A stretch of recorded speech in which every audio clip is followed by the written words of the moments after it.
Figure I'll start off tonight by testing my new little jig here.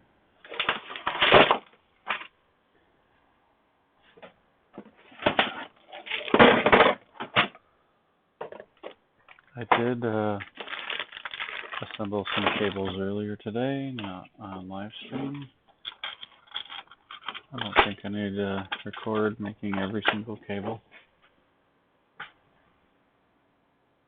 People probably, I know people aren't watching it, so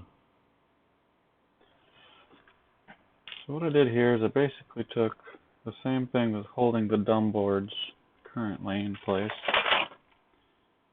and put a little bit of a drill guide in here.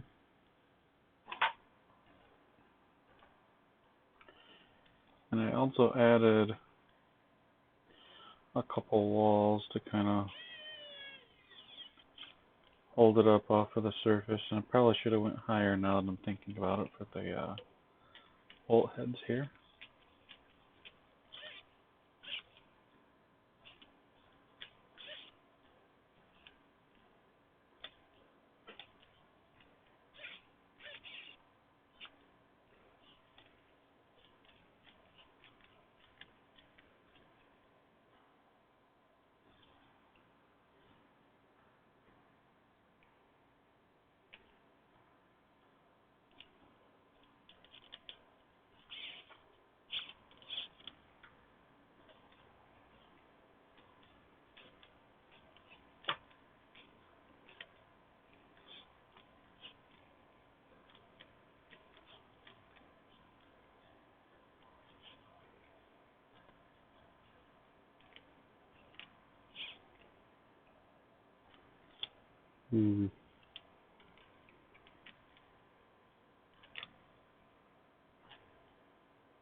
Thinking not quite deep enough here. These bolt holes. Let's just see what happens.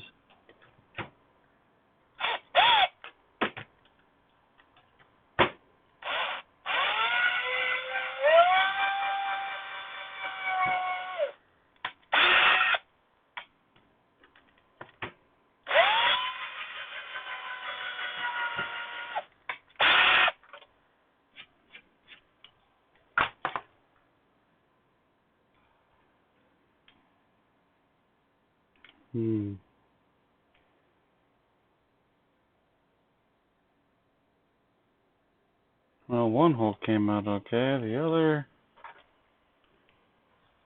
well, I don't know how well you can see it, but it's definitely not where I wanted it to be.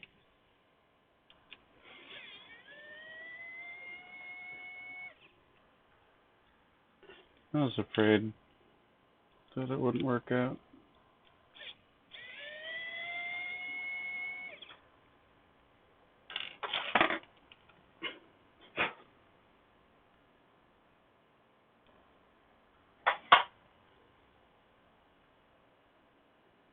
One of them hit just about exactly where I wanted it to be. The other one, not so much.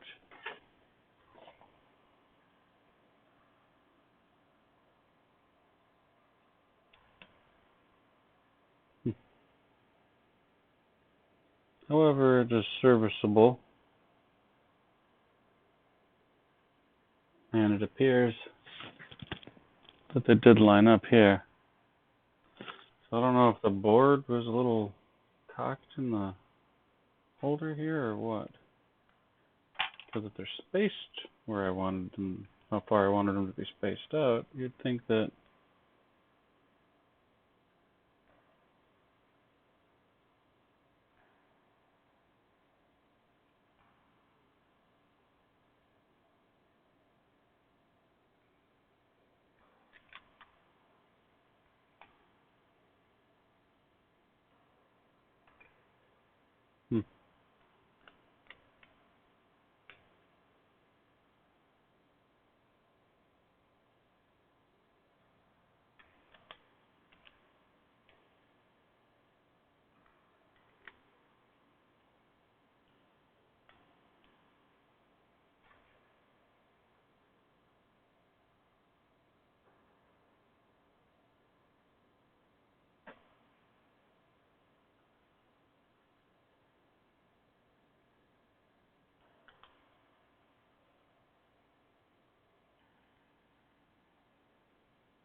Well,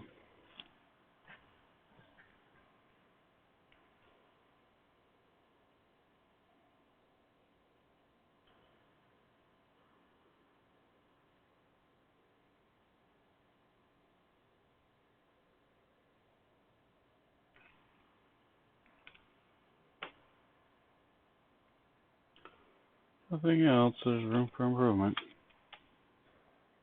All right, enough of that.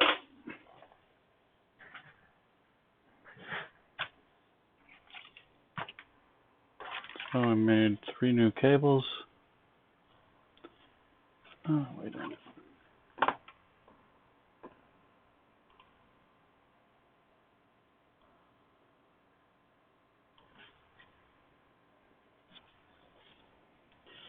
So I made 3 new cables. I put on some labels in a temporary fashion.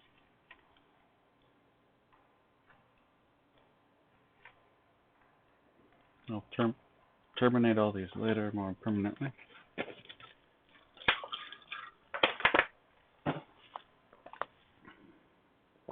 Gotta feed these 3 cables through.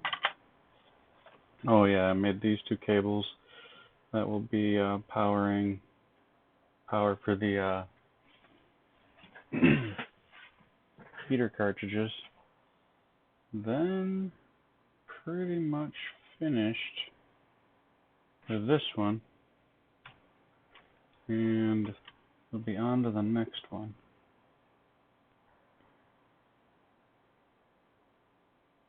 Well, when I say pretty much finished, I gotta put all the ends on these.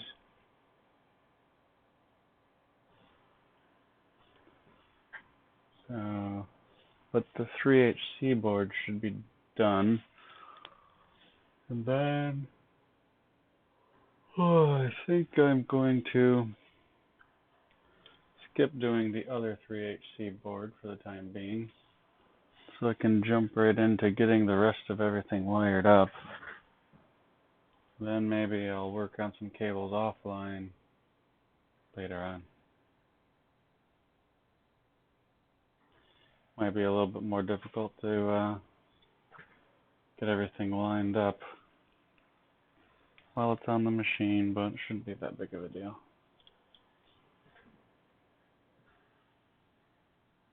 Okay.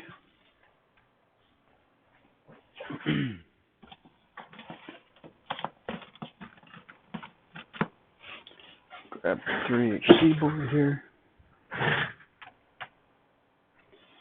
So I'll have a fan going in here and here.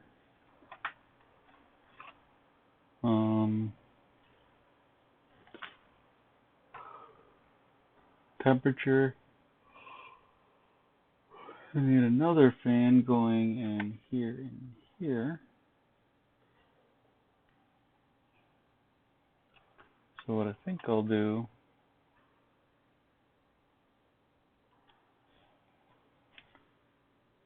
is run them through here.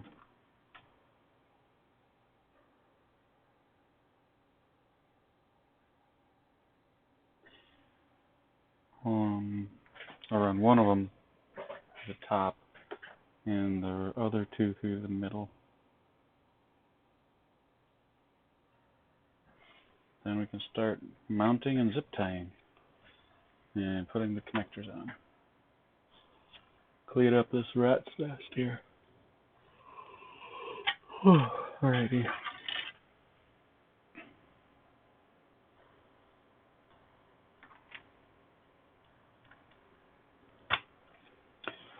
So since this is such a busy hole, let me rephrase that. Since this is such a busy entrance, I will try to see if I can slide them through this entrance here.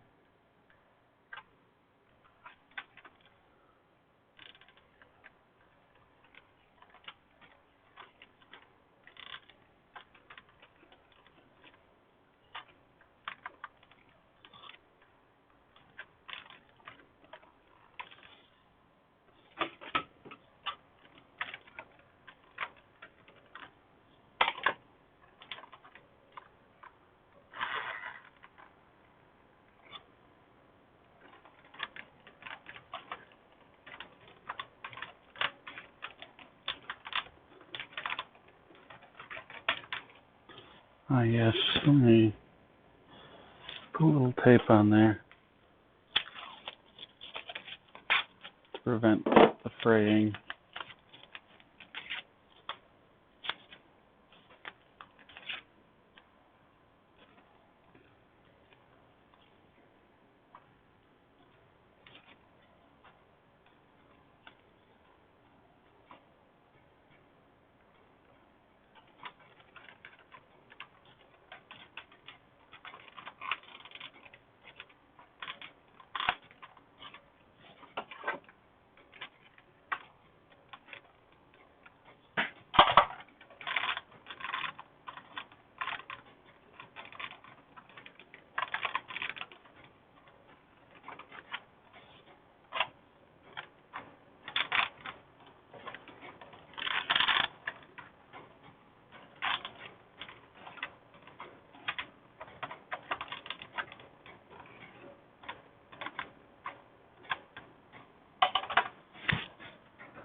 Naturally, that came right off. Changed my mind about which direction I wanted the wire to go through here. Tell you what, I thought I was giving too much room the first time I made this. So, of course, what did I do? I shortened the amount of space available to run wires through. Kinda wish I could go back and print this with a few more millimeters. I mean, even if it was 12 or 13 millimeters, it'd be a bit nicer to run these all through.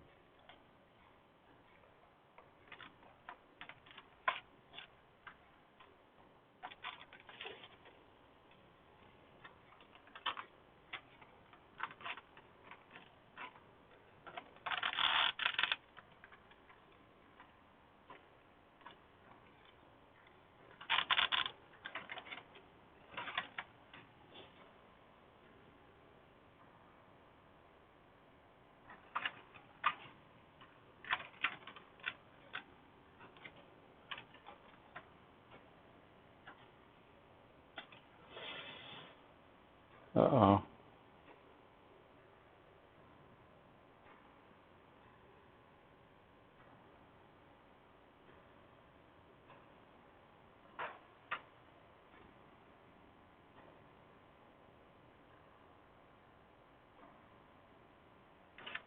I think I messed up.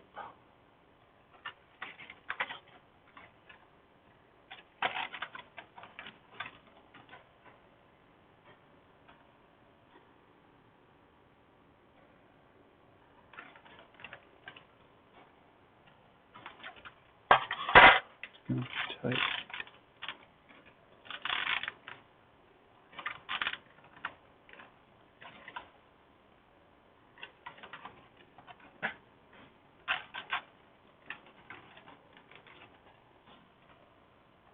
I think I'll go back the way I was going the first time. It's not going to leave as much room for the other wires I have to sneak through.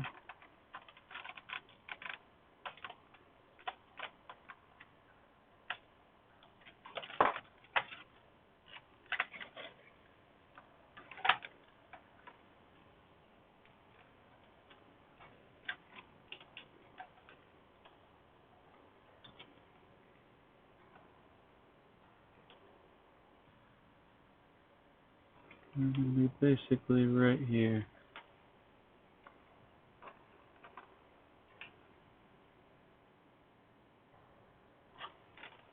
Just far enough.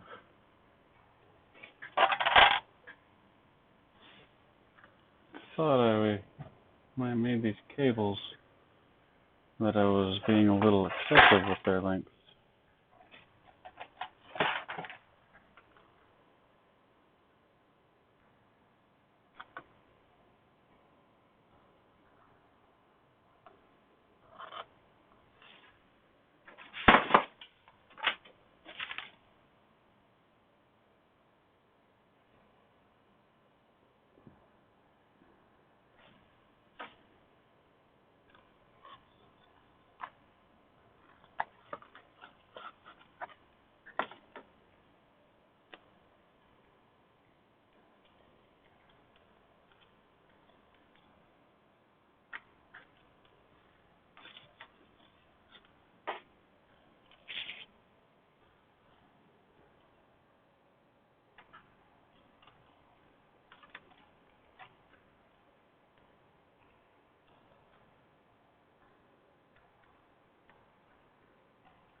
hope the other two make it to their destinations a little easier. I fear I may have made a mistake here.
Naturally, I have every crimp in sight except the one I need.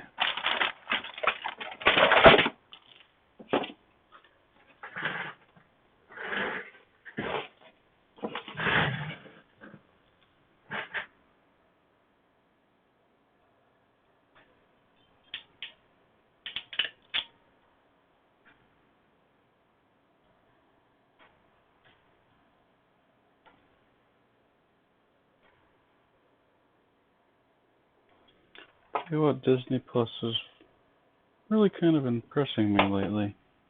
I mean, they put pretty much all their high-profile movies on shortly after they released on disc.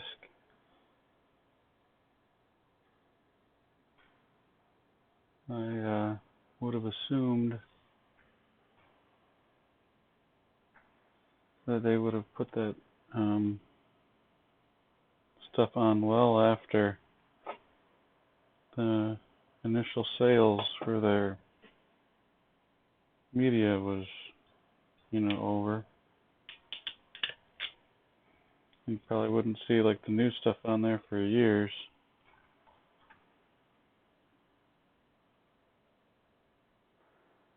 Very interesting.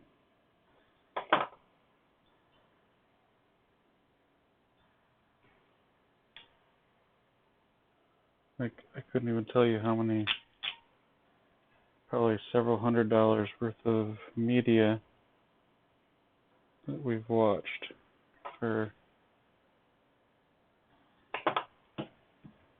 ridiculously low price over the monthly subscription that they're charging right now. That's the other thing that's impressive, is how little they're charging compared to the other companies that are doing the same thing.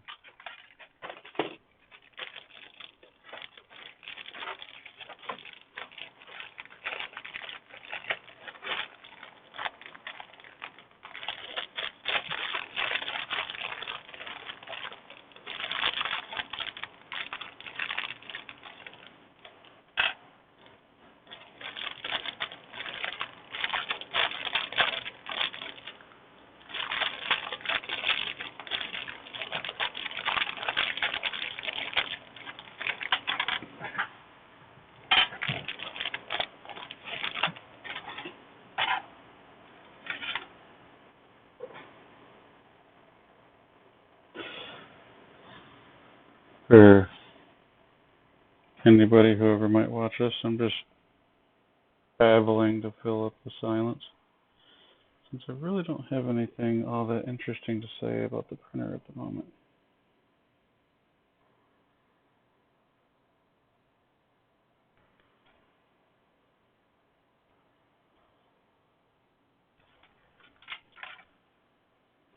I'm really bummed that these wires that I put together earlier have to be redone. I thought I was getting myself a jump start, and it turns out that I was just wasting my time again.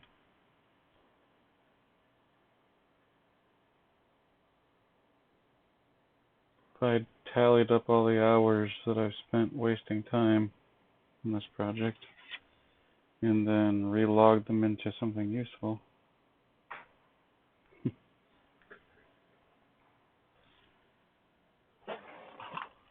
I'll be done.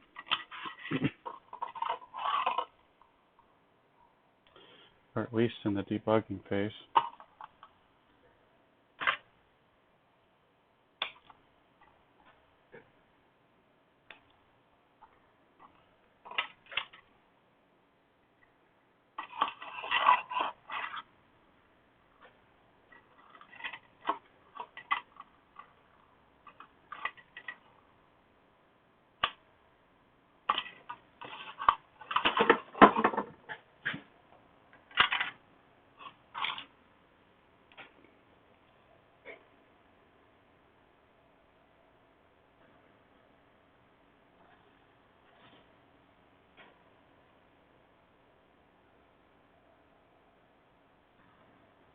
I try to cut everything to exactly the same size.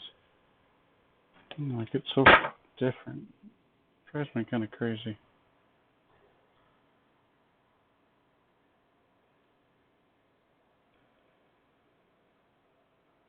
I swear I had added a couple extra inches to these things.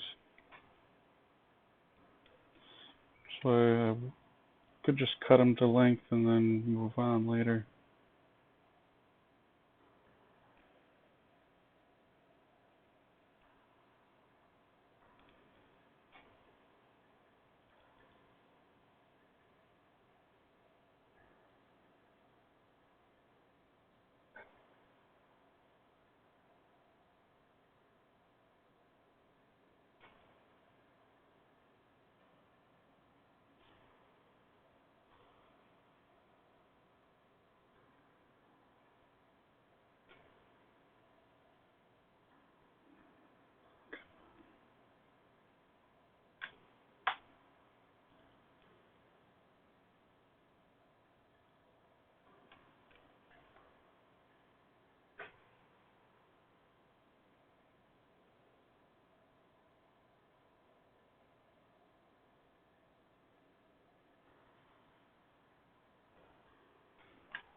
The reason I was talking about Disney Plus is just because I watched Aladdin earlier, and I have to say, really, the new live-action one, it's probably quite enjoyable.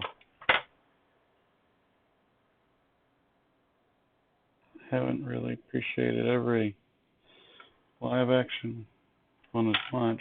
Like, The Lion King looked really amazing, but I know they tried to make the animals be a little bit more akin to their personalities as far as wild animals go. It was, really good and all, but I wasn't as entertained by it as the new Aladdin movie.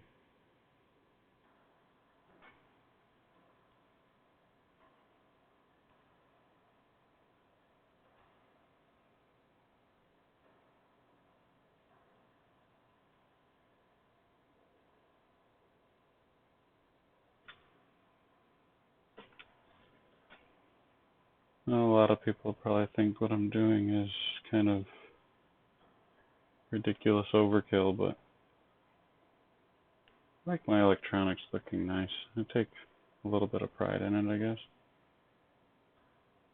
But also, rat's nests just kind of bug me, and when you put your cables in a sleeve, when you have, like the ribbon cables, I think I'm going to leave all of them sleeveless, because they stay together pretty nicely. But these ones, I have to make the cables. I think it's just nicer this way. It keeps things kind of nice and tight. But then again, like I said, it's probably a little bit of excess overkill.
Hey, how's it going?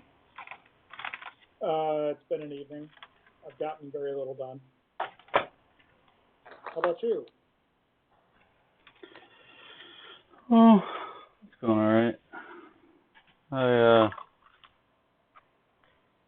had to remake some of the things I thought I was getting myself ahead on.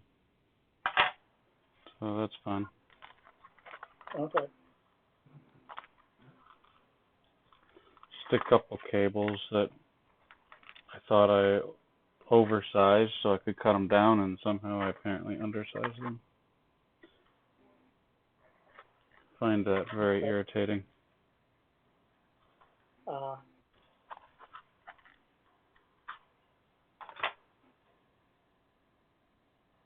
Yeah, I need to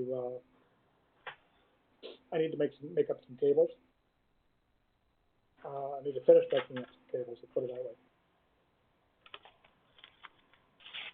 And unfortunately, like, I don't have the right connector, of course. So my action is to, use the existing cable, cut the connector off the end, and put the appropriate connector on it.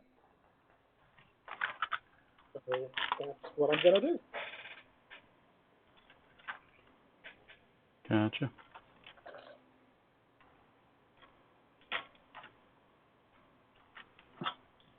Made a jig for trying to drill the holes where I want them in the dumb boards, but holes didn't come out. Like, one of them was pretty much right where I wanted it to be. The other one was off. It's not like the end of the world off. It, like, the connector still fit in, but it just wasn't as straight as I would have liked it to be. Not enough to, not as good as you would have liked. Right. I kind of was expecting something like that, though. I was skeptical that I was going to be able to get it to do what I wanted, like basically making a drill guide that was a 3D print. Yeah, they sometimes work, sometimes not. Did you see the prints that HTB was finishing up with his breakaway or non-breakaway support material? I think he used one. I saw the what he wanted to print. I didn't see the result. So PETG is a zero distance support from PLA and vice versa.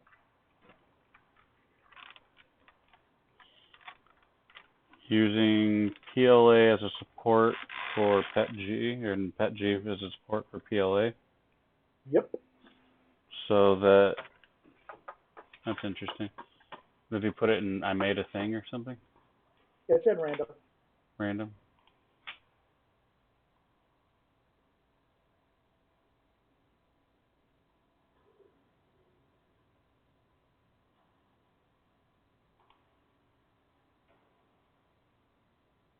Levi! Hey, Fuzzball.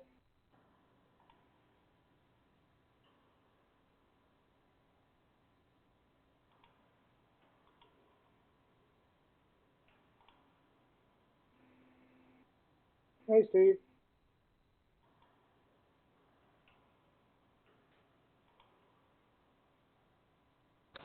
Hey, gentlemen. And you use that term ever so lightly?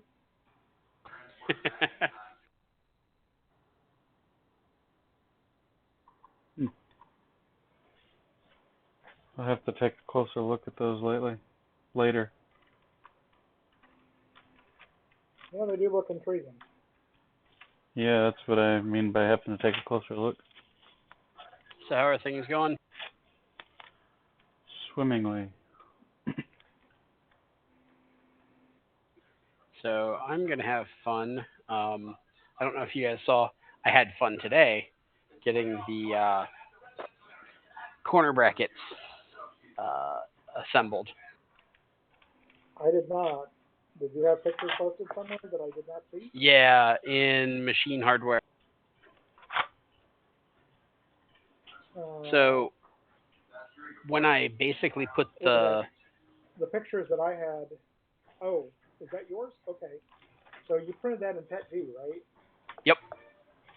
Okay. Wow, looks like your pulleys are tall.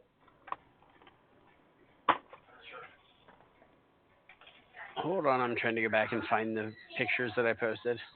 Oh, I'm seeing it. I'm looking. It's the orange one, right? Yep. So your standoff's too short, or the pulley's too tall? So technically, neither.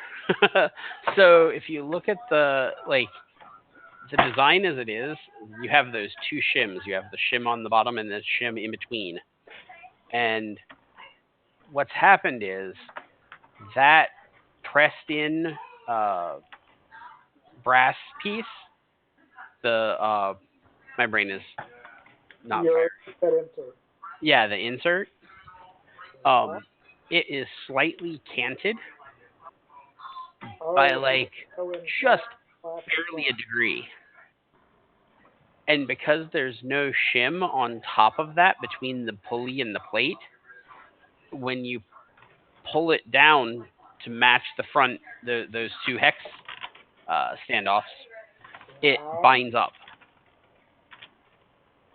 So you don't have. So your which one is canted? The actual pulley, the one that the pulleys are on. Yeah. So the one with the shoulder bone. Yeah. Okay. It's just a tiniest bit, and if I would have known that they were that critical, as far as getting it completely flat, I would have paid a lot more attention when getting that one done. But also, I think, and I've talked with Josh about it a little bit, I think there's a possibly better design for this part. Maybe like an enclosed. Well, there's two things. One is if you take the threaded insert and you make it go from the other side, right, so that it's a compression fit. Right. Then it's pulling it through. Right. So, and then you would have to go with a longer shoulder bolt that would screw down into it essentially. But that would give you a little bit more play. And what you would do is rather than, you would basically have a shim. And then I would put a shim as well, because this is the thing, that Delrin piece that's on top, unless that's perfectly level across all 3 points, it's going to bind unevenly. Yep. So if you look at the Delrin, there's no shim between the Delrin and the pulley. Because there's no room. There isn't. There's only between the bottom and the middle. There's none on the. Okay, so maybe, how tall are the pulleys? I don't remember how tall the pulleys are. It fits exactly. It fits exactly on the shoulder bolt. It is absolutely kind of dead on. And that's why it has to be so perfect. Okay. So what I'm looking at is, and what I would suggest to Josh, I'm probably going to CAD it up and see if I can make it at some point. Like I said, I would put the insert on the other side. I would give it a little bit more room. I would have the shim be what it rides against, the pulley rides against, so that you can have excess length in the shoulder bolt, right? And it's not riding against the printed part. And I would have 3 shims. I would have top, bottom, and middle. Okay. And what that does is that gives you just that little tiny bit of clearance to let that pulley have a little bit of wobble to it. Okay.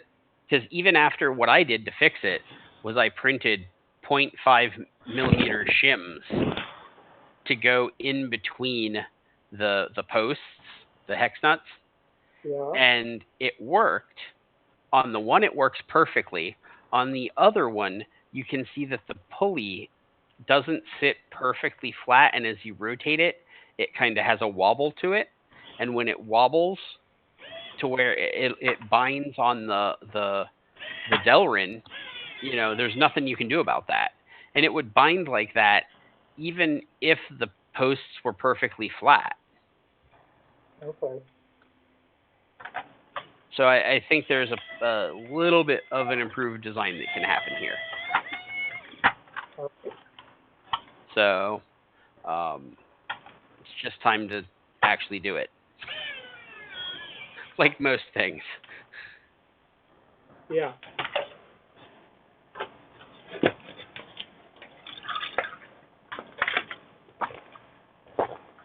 Now I'm trying to figure out how to get this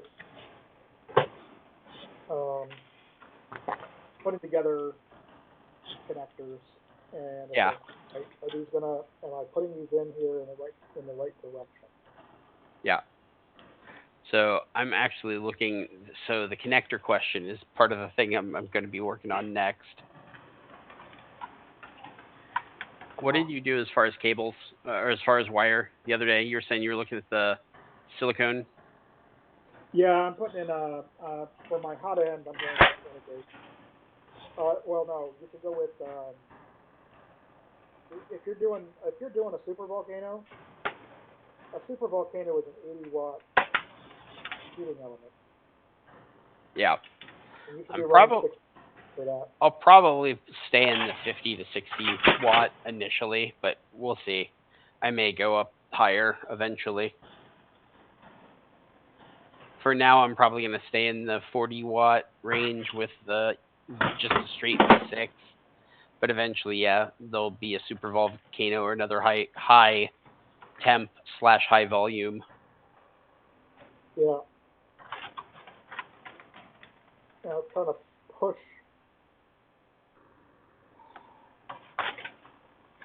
Trying to get this dang connector to go together. Yep. It's not getting the pins to go to the housing and the lock. So you got to push a wire to get the wires. Yeah. Go in.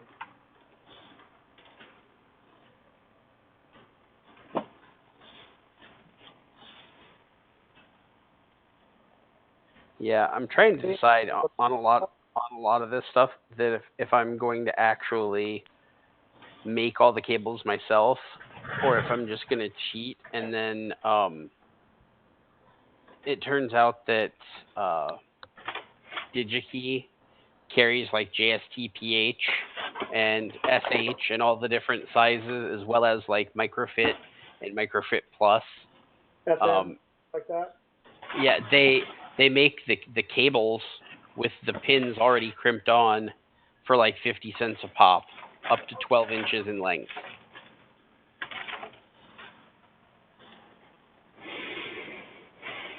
So, yeah, I just finished it. I want to see if this actually works.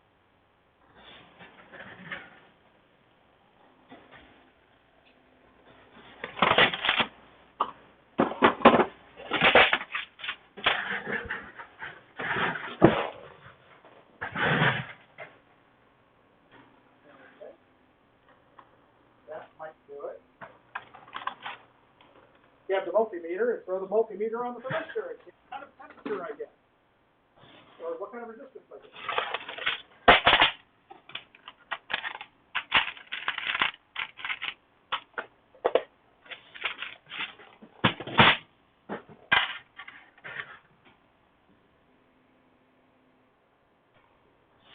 All right. 125 k ohms.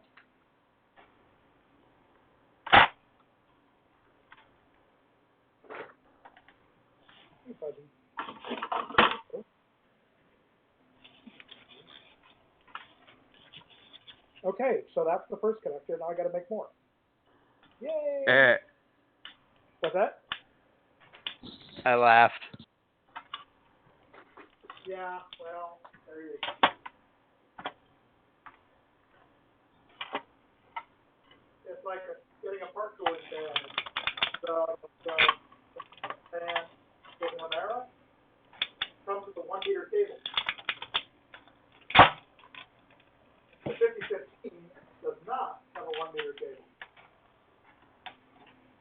And the 5015 has like a 12-inch cable or something like that. so I need to get a longer cable for it.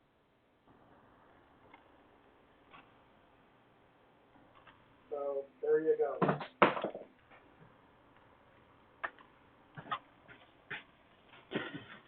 There was a catchphrase, that would be Brian's. So there you go.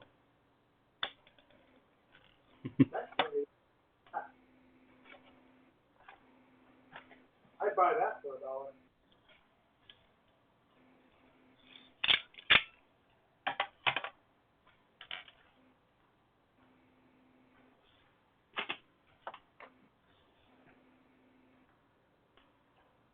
So are we having fun tonight? I hope that I can at least get the 3HC on here and all the cables terminated, and maybe even create some stepper motor cables and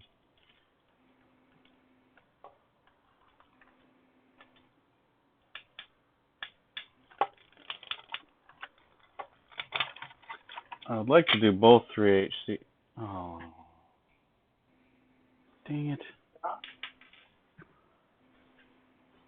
Somehow I pulled the wire or the connector off before I fully crimped it, so I just wasted one of my few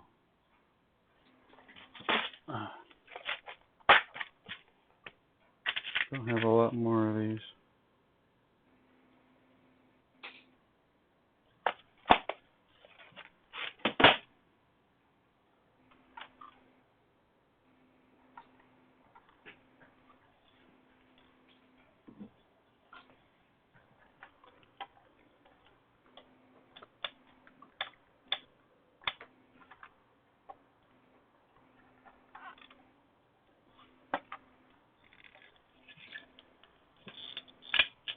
What I don't have, and I wish I did, and I can't find them at the moment, is the little 22 gauge, you know, the heat shrink solder connectors. Get that little solder in the middle. Yeah. I have some of those. Goes in and heat it up, and the solder melts, shrink those. And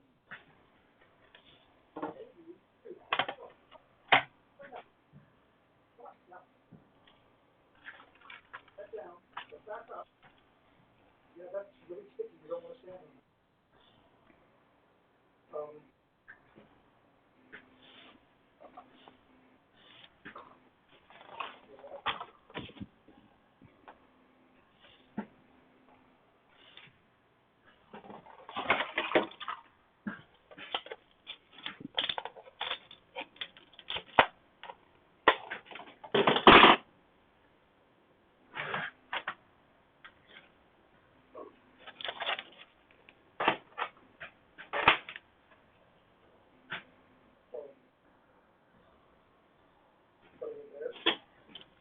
What's that?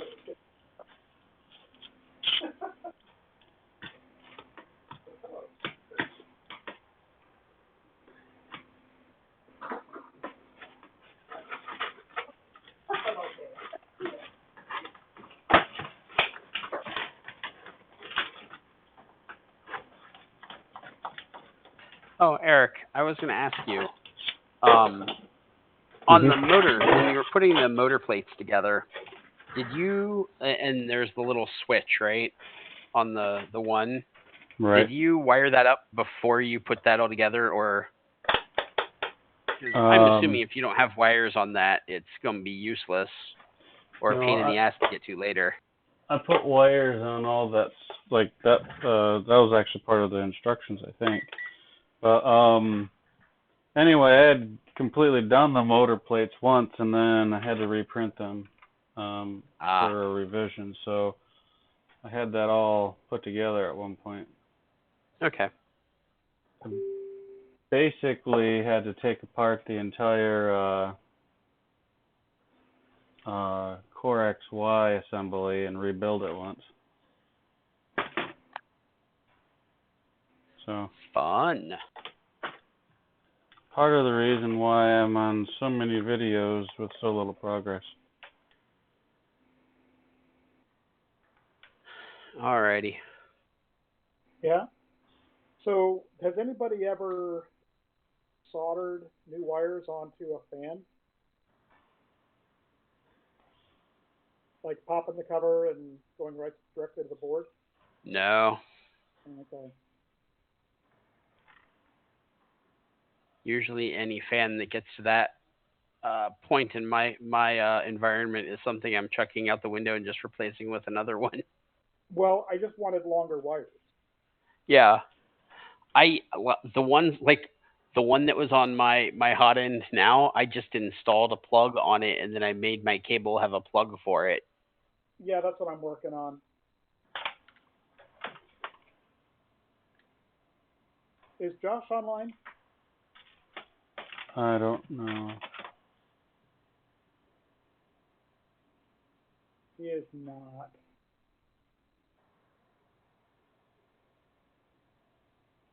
Not like he has that many places to go nowadays. Were either of you on class that needs a bunch of printers? I remember him talking about it. I didn't. Well, the reason being I was asking is because I've got Lin Su on chat right now, and he's asking if these printers, you know, what he's got available and things like that. Because Josh was asking 20 and 40 minutes. Oh, by the way, I got the Visioneer nanopolymer stuff. I did. I have received mine as well, but I have not done anything. I used it today and it worked pretty damn good. Well, yeah. I would expect that it would. Well, lots of stuff says that it works good and then is meh. So I'm very skeptical of most print adhesives, I'll say. Okay. So this is not meh? Yeah, this was not meh. I mean, normally for like PETG, it's kind of necessary on a lot of printers, and I've used everything. Like I've used Magigoo, I've used PVA glues. A lot of those products are literally just PVA glue thinned one way or another. Yeah.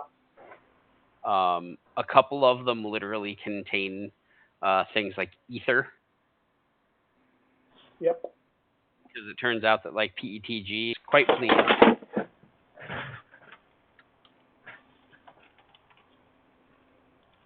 And I just completely blanked on Josh's last name.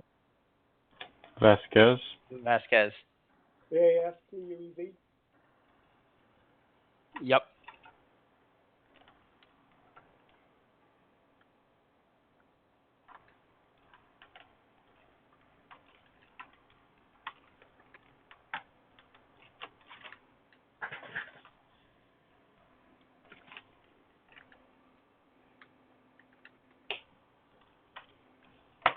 So what's the is that the space orb? What's the puck up in front of your mouth? Or is that just that's a wireless space mouse. This? Yeah. Space mouse. Yeah, that's just a space mouse for like Fusion. Nice.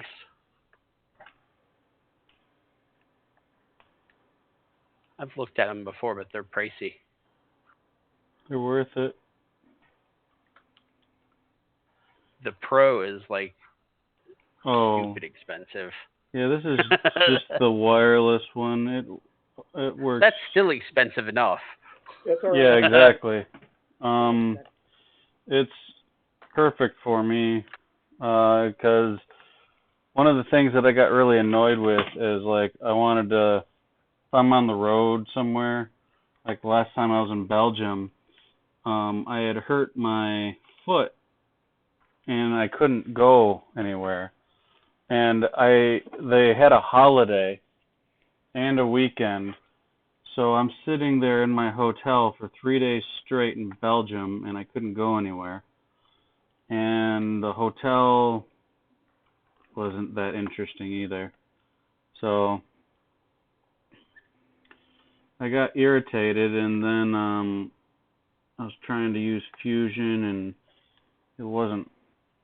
Make a long story short, I got really frustrated and ordered the Space Mouse because I have a wired one for my desktop at home. Well, I was just looking at the Space Mouse Enterprise, and it really does look like it should belong on the deck of the Enterprise. Oh, it's a beautiful piece of work. Yeah, that's like $400, isn't it? Yeah. A bit more sometimes, depending on what you get with it. The thing that I like is the fact that in Inventor, it basically can give you all of your like tool palette at your fingertips. And it's funny because it was I really have nice until this latest version of Fusion, and then none of the view controls work anymore.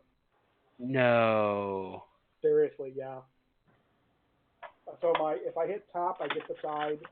If I hit the isometric, I get the front. And it says ISO in the controls, in the settings. Yeah, and it only was with Fusion. I use it for a lot of other apps, and it works beautifully. So I don't know. I don't know if is Josh on Facebook Messenger?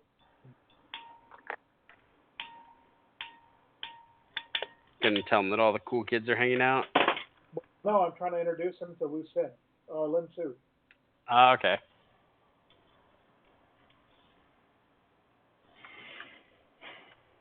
Okay, there's about 400 Joshua Vasquez's.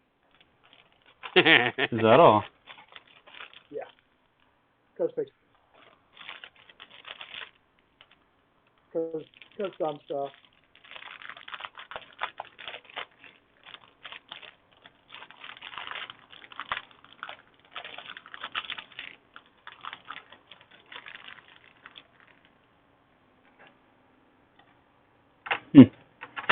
That's interesting. These 4-pin connectors, you could use either a 2-pin, or a 4-pin or a 3-pin. The way they shape the. What the heck is their CAD mouse? It's a very high resolution mouse that works, and the software packages work with the rest of their enterprise software. Okay. So, I'm already making an extension, which I posted pictures of last night for the CR10S5. Yeah. My bandwidth must be really crappy because the live feed is like super digitized. It's like pixelated as hell. So my fiance is just reading through the stuff here in Ohio. Basically, all the grocery stores just announced that they're going to 7 a.m. to 10 p.m. hours. Yep. They're cutting their hours. Well, it's like a lot of the theaters are. Did you just quit your stream, or did I just mess it up? Now it's working again. It should be. You're wiggling your. You're no longer wiggling your mouse. Now you're wiggling your mouse again. Yeah, so the theaters around here have capped the audiences to half the capacity of the theater, or 250, whichever is greater, or no, whichever is lesser. No more than 250 or half the capacity of the theater. Yeah, So we actually have a thing that says gatherings of no more than 100 are banned. You mean gatherings of more than 100 are banned? Yeah. Sorry, gatherings of more than 100. Sorry. So you can't be alone unless you have at least 100 people with you. 100 people. That's the guaranteed coronavirus. Well, it's not that. It's just it's a risk management. You know. Yeah. I'm really confused the way he has this. So, here, let me switch over to my. So I'm looking at the way Daniel has his wires here, and this is for a fan out 3. And then if you look at the duet expansion here, I'm trying to figure out. So he doesn't have anything connected to the ground. He has it. Oh. Never mind. I think I understand now. Okay. I was just looking at it wrong. Sorry.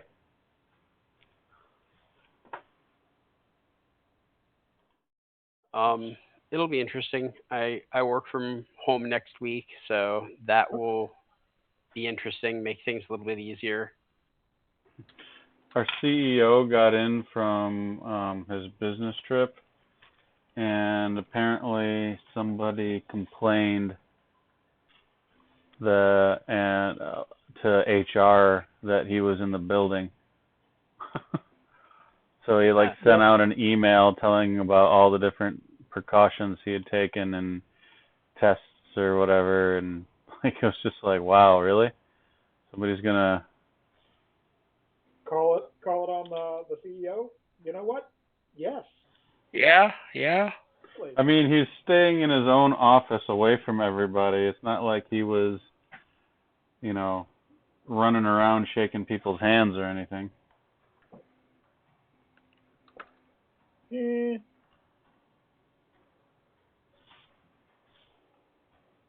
It's a thing. Oh, I got my 5x80 rods today. Fine. Pins for the Oh, tool Okay.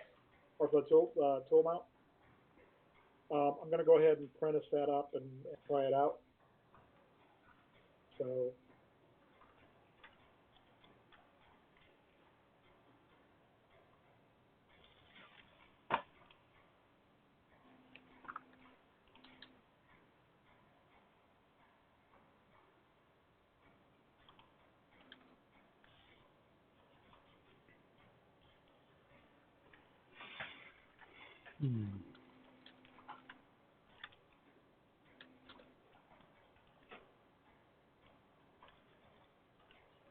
Man, the Space Mouse looks cool.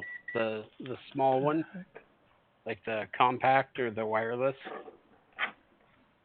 Yeah, I've got a Space Mouse too that I picked up for $20 from somebody on Craigslist. Oh wow. He couldn't figure out how to use it. Put it on Craigslist, and I was like, "Yeah, I'll drive over and get it." Yeah, don't. You find these deals, and they make me sad. It's like.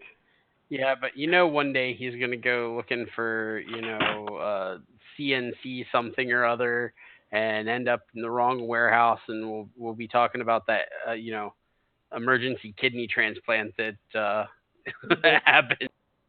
Yeah, we're not gonna go there. Thank you very much. Sorry, it's my twisted sense of humor. Twisted, yes.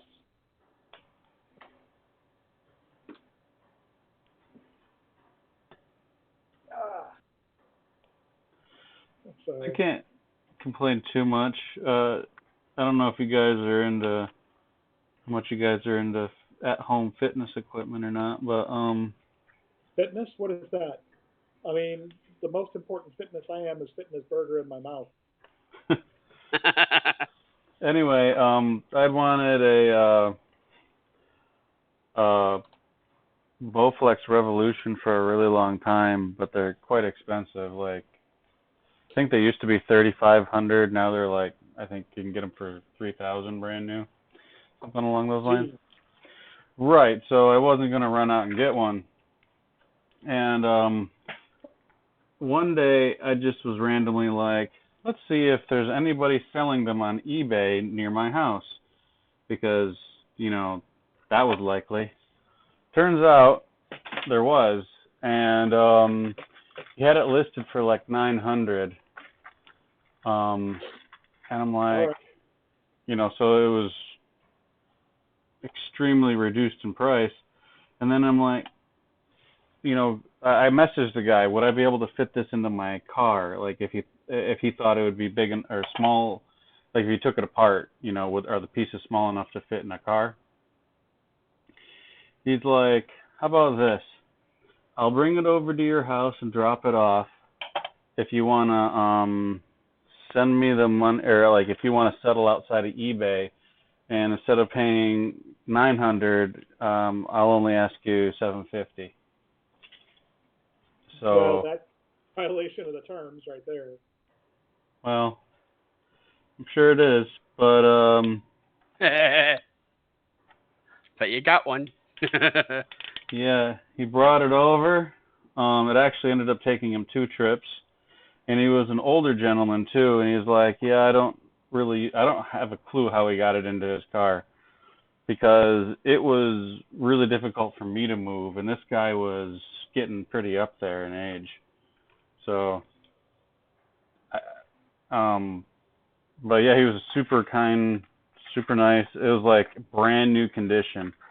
So I ended up getting the Bowflex, which, like I said, it's about probably at that time it was probably about $3,000, but I wouldn't be surprised if he spent 3,500 on it, because, you know, I'm assuming he had it for a few years. And I got it for 750. Nice. Good. So my point is I can't be too hard on Brian, because I do get decent deals from time to time. Well, thank you. So that just leaves me, I guess. Yeah, pretty much. Well, I mean, you know, you got a pretty decent deal going. You actually. Yeah. Did you guys ever find a venue? We're still like, we were looking last weekend, and then with all this stuff going on, it's kind of thrown a lot of things up in the air, just as far as my fiance's classes and all kinds of fun stuff. So we haven't really even talked about it in the last week, but we're That gonna have to. could be like Italy. Yeah. Canceled all weddings and funerals. Yeah. Don't say that. How do you cancel a funeral? I mean, It just, you're not burying them. It just means you're not having a gathering. fair enough, I suppose. Wow, it's like I almost know what I'm doing with this connection. Jeez. Knowing what you're doing is overrated. Yeah, pretty much.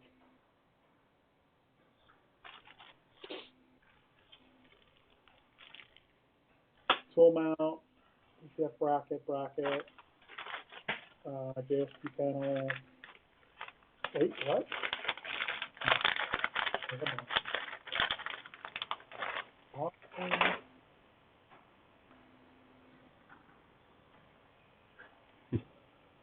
Oops.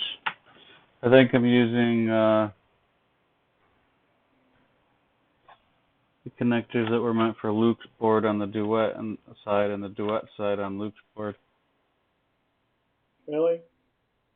I mean, they're the same thing, so it doesn't really matter, but yeah, the only reason I notice is because these connectors are slightly off color to the other ones. Ah.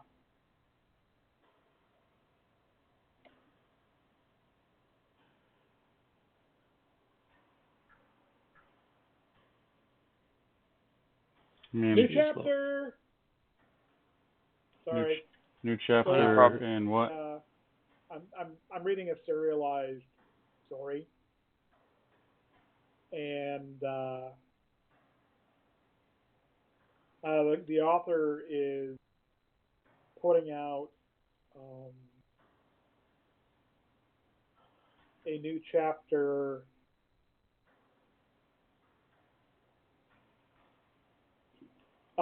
puts out a new chapter every Tuesday and Saturday. For Okay. this story. But these new chapters are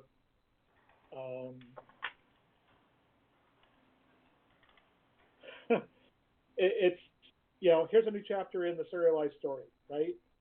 This one's only 23,000 words. So this author is writing about 50,000 words a week, 50 to 60,000 words a week. Dang it. Fun. And the stories are fun.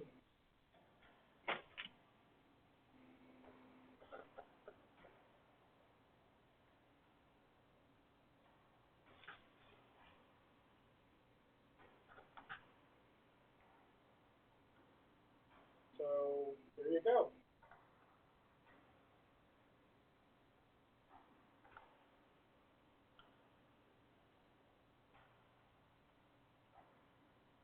This is the author that does the Safehold books? No, that's David. David he doesn't do serialized stories, but he does write 4 novels a year that are published, and almost all of them hit the bestsellers list, so there you go. This is called The Wandering Inn, or Wandering Inn. It's a fantasy novel. They're on volume 7 right now. And it's a lot of fun. Each chapter isn't necessarily fully polished, but it's pretty good anyway. How did I manage to do that? Anyway, but they're fun to read, and 2 chapters a week. I read a lot anyway, so having something new to read every couple of days, that's not really, heavy brain thinking kind of thing. It's wanderingin.com. You can read each chapter if you're a Patreon supporter. You get the chapter as it comes out, and then everybody else gets the chapter when the next chapter comes out. The first volume is on audiobook and ebook. The second volume is out on ebook. The book volume 3 is being worked on right now for conversion to an ebook.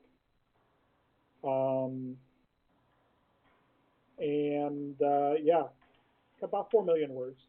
There's a pretty vibrant Discord community, and the author is on there fairly frequently as well. And a comic book is coming out this summer, and they're doing a video game. So what I'm getting out of this is that you're cheating on this Discord. Are you kidding? You have no idea how many channels, how many servers I'm attached to. I'm just kidding.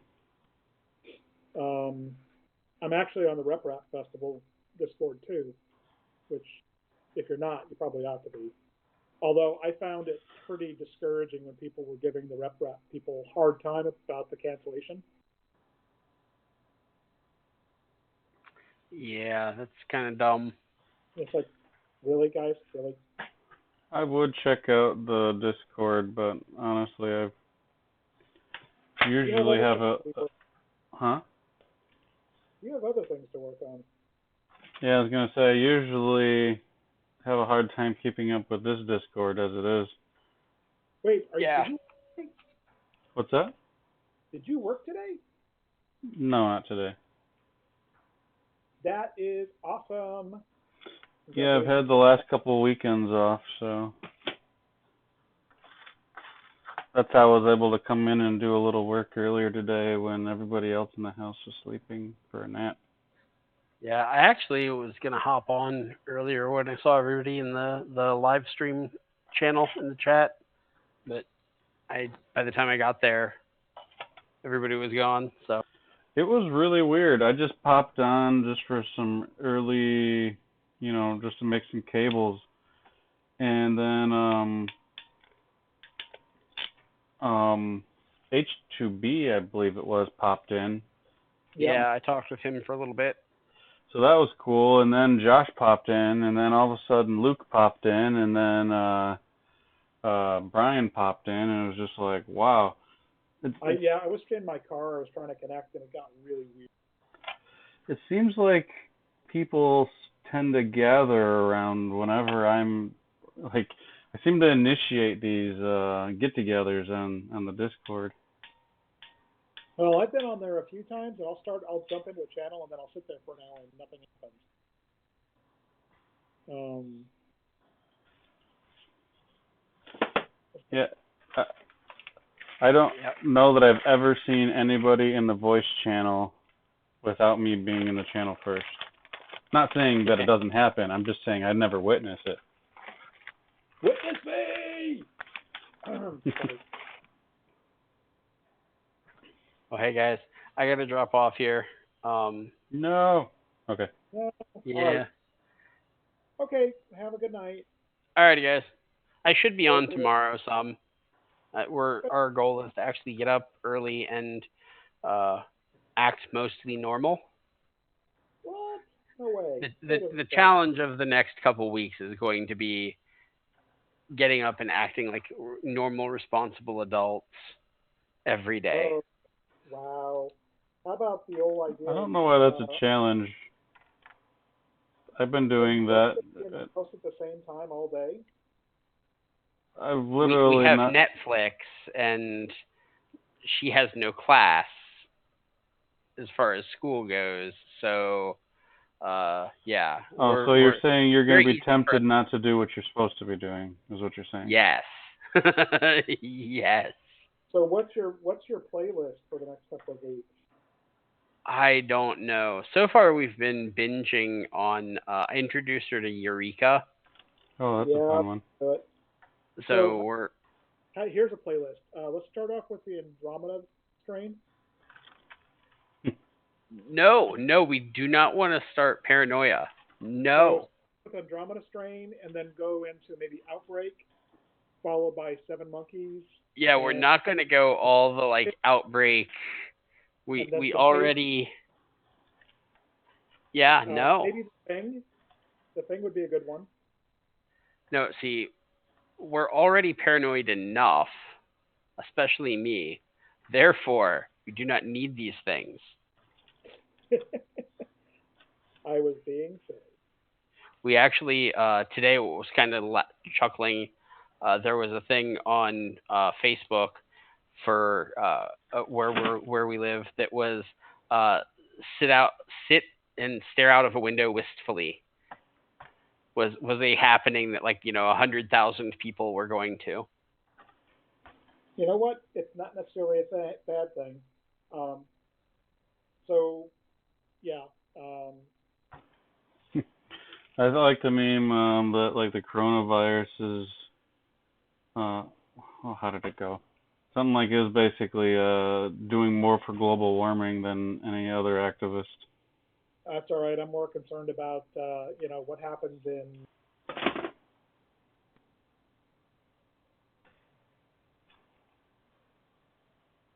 at late December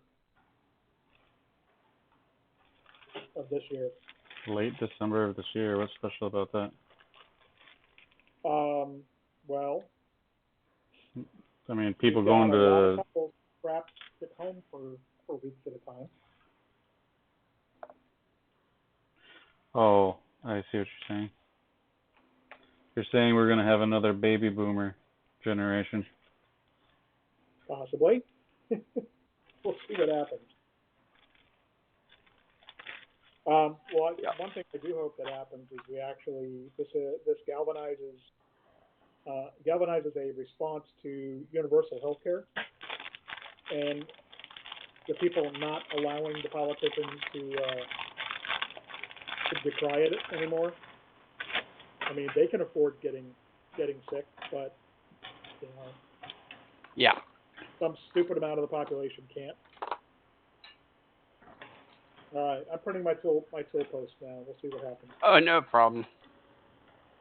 All right. Well, you guys have a good night. Alrighty, guys. Later. I'm gonna take off too, Eric. What? Okay. I mean, have a good night.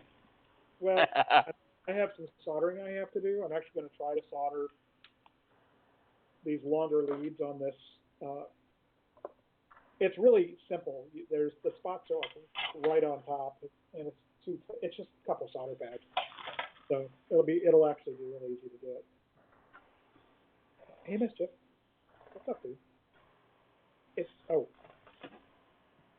there you go. All right. I may come back in just a few minutes, but I got to get the soldering done, and my solder station is not. So. Okie doke. Talk to you in a bit. Yep. Good night. Good night.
Hey, Eric, quick question for you. Sure, what's up? So I'm looking at my motor plates, and you know how there's on the motors, there's kind of the round metal part that comes up from the face a little bit. It's about 22 millimeters across, and then there's the slot in the plate where the motor sits. On mine, the motor, like I said, is like 22 across. Yet the hole on the part that I have printed is less than that. It's like as much as like 0.5 mil off at least. Did you But the width of my plate overall is off by maybe 1/10 of a mil. well, interior circles can print a little off, especially if you did like me and you do outside in instead of inside out. Or inside out instead of outside in, rather. Yeah.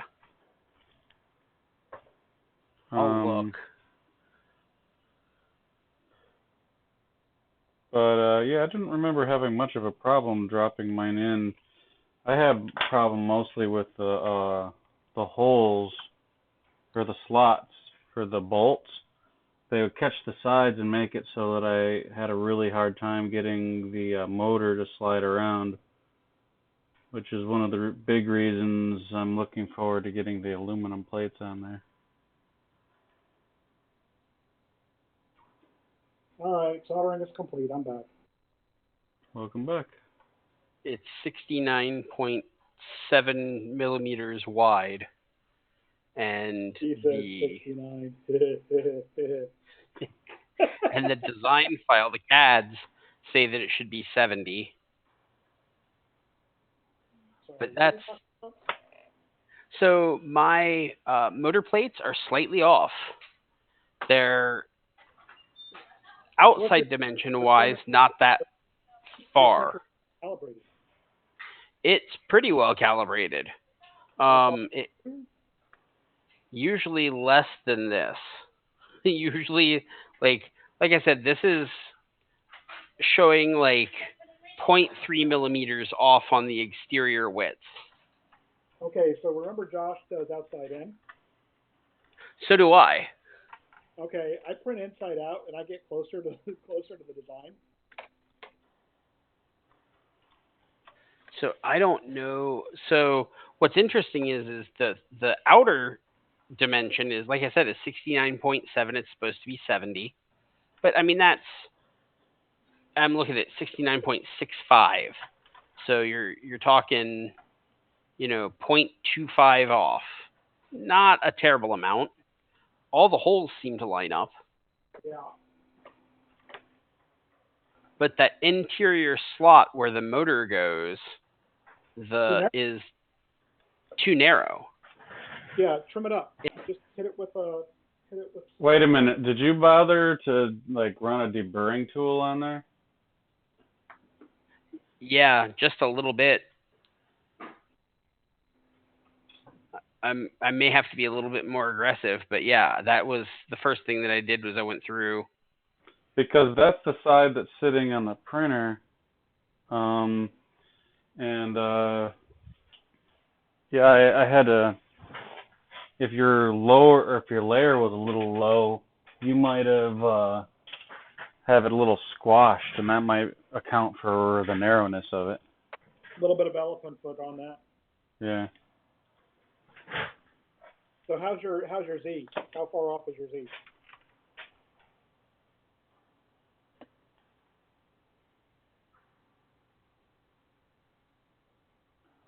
Well, if it's got a little elephant foot, the Z should be pretty much spot on because it'll compensate for itself eventually.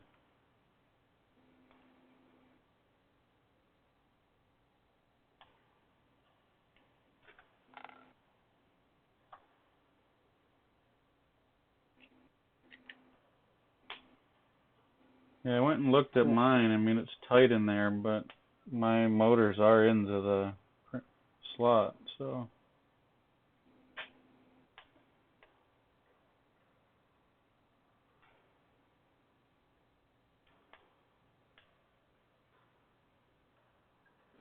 Man, it's gonna suck if I have to reprint these. Again. Yeah. This will be round number 3. Did you get the heated inserts on that? Yeah, Nice and flush? they're in. Okay. Yeah. Okay, because those ones are important to be flush and square to the surface. Very important.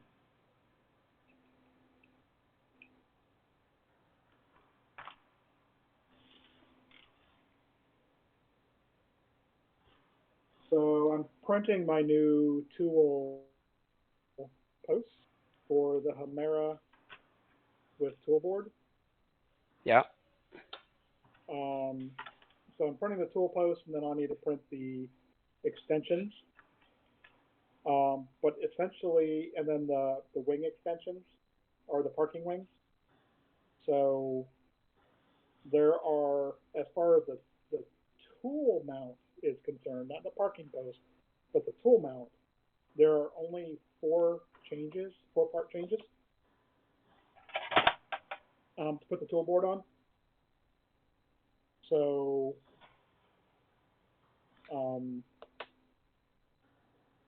so that's a thing. That's not terrible, but that's a thing. Yeah, tomorrow I need to make it a priority to get some stuff printed for the tools. Yeah, my priority tomorrow is getting to the pet store. Doing what? Getting to the pet store. I need to get cat food. I have shopping routines, and I have low level trigger points for pretty much all of the staples. Right? You know, and those haven't really changed because I'm not a, oh my god, I gotta go get everything because everybody's panicking. Because I normally have, a reasonable amount of stuff in the house. Right. When it's time to go shop, I get to a box and a half or a case and a half of cat food. I go and get 3 more cases. When I open my last box of cat litter, I go get 2 more boxes. So, when I get to the last row of the paper towels and the toilet paper, I go get 1 more package of each. There you go, right? But people have lost their ever-loving minds. Like, what is your problem, people? You think there's never going to be any more ever? Yeah. You see these people packing, 24, 36-roll packages in their car. It's like, what have you got? What is your major malfunction? Shouldn't you be seeing a doctor about that? So, I don't understand it, guys. Yeah. Yeah. Do not drop the thing. Stop. It's a thing.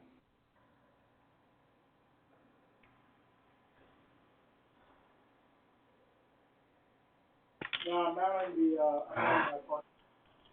on the CoreXY Manual. I added a longer wire. So I guess the question on these motor plates is going to be, do I need to reprint them? And if so, how much more do I, because the outside is off by like a quarter. Yeah. It's the inside that's off by like a half. But you know what? No. Do run a deburring tool for it and see what it does. I did. Okay. I've gone through it. It's still.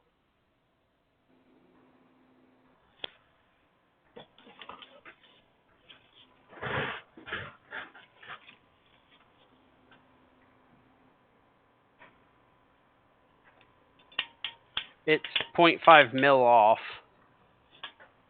Weird.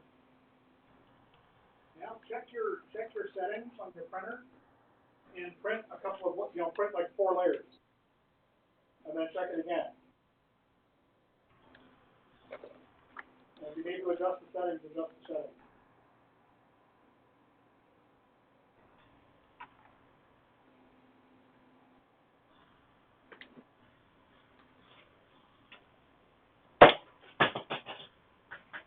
I remember it being tight, but I remember being able to cram the motor in there anyway. Yeah, I mean it's. Yeah, I'm measuring the exterior, and the exterior on this is 69.999. Yeah. And it's supposed to be 7. So that is a reasonable distance.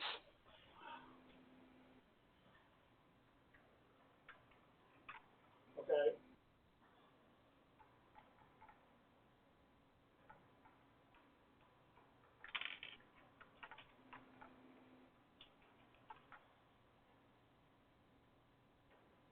I'm measuring some stuff in Fusion real quick.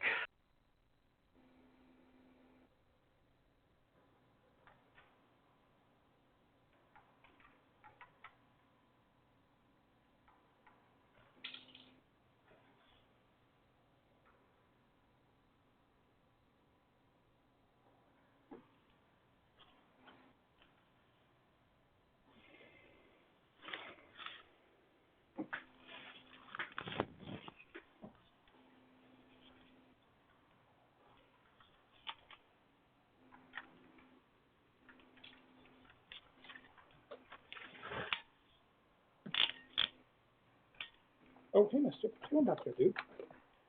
Okay.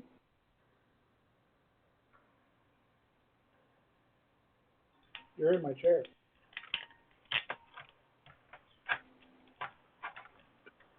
I may very well have to get up actually trying to get some work done and go sit down because I'm being told that I am being neglectful in my duties. Hmm.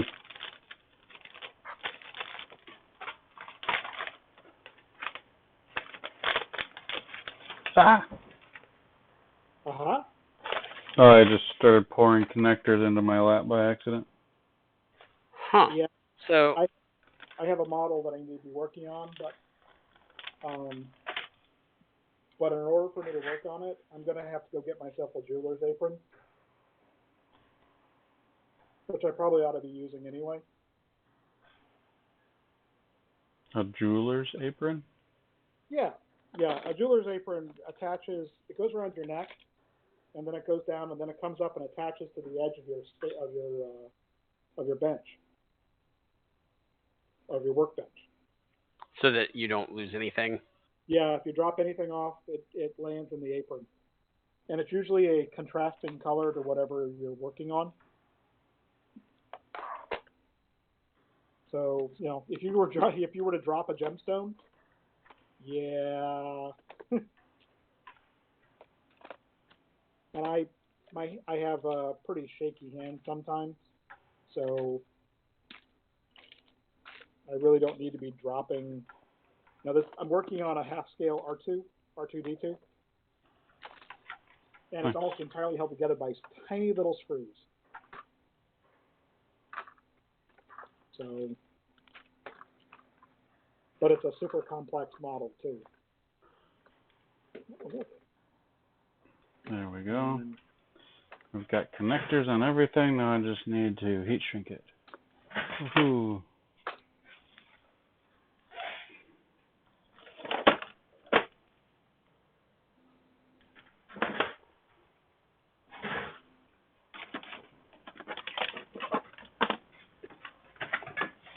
Definitely not the way I recommend doing wires. If I had,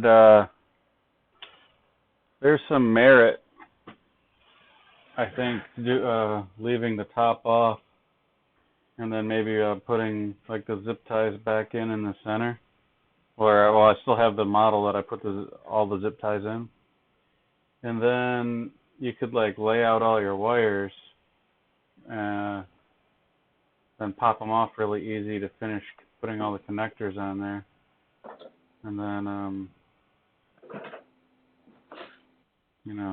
zip tie them down and put the electronics board on top.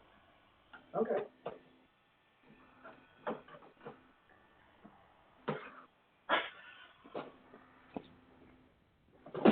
there is something to be said about that. Indeed. So, I think I understand some of the design decisions with the Hemera that were made regarding certain cost aspects. So, but yeah. What are you having a problem with? Oh, it's not really a problem. It's just observations more than anything else.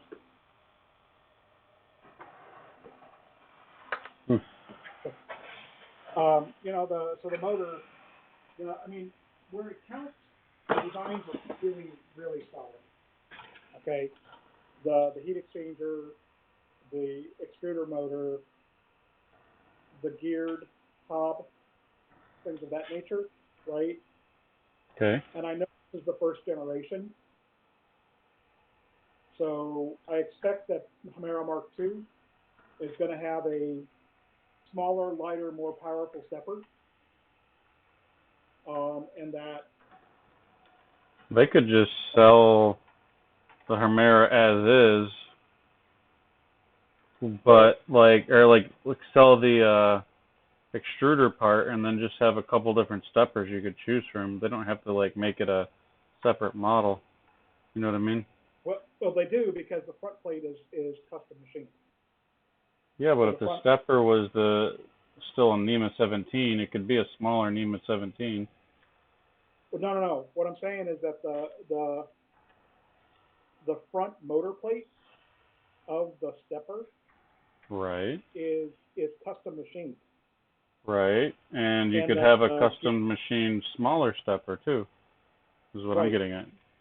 Yeah, so, but the other part I was thinking about is, and you and I talked about this a little bit, is it's not reversible. If we were able to reverse it, yeah, that would just cutting. Yeah, they have it almost reversible. That's the frustrating part. They just need to put in a couple extra holes. Well, yeah, if they put another, if they mirror the motor plate on a vertical axis, right? Literally, if they mirror the motor plate on a vertical axis. No, because you'd have to. Hold on.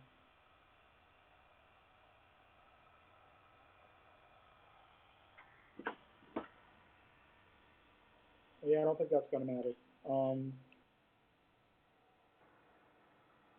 What I was trying to think of is like if you could mirror, could you mirror it? I wonder how hard it would be to disassemble and just turn it. Probably harder than it would be worth.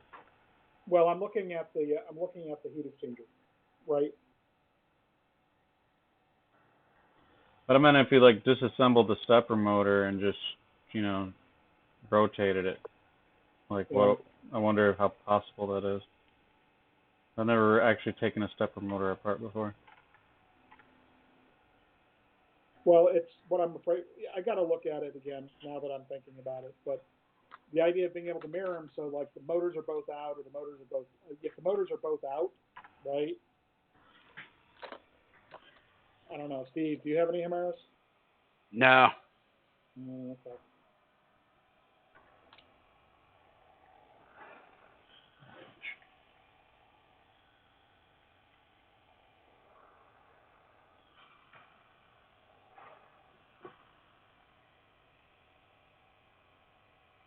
And they may very well be working. I mean, they're not selling any right now. Yeah. That's not due to lack of interest, though. Oh, no, not at all.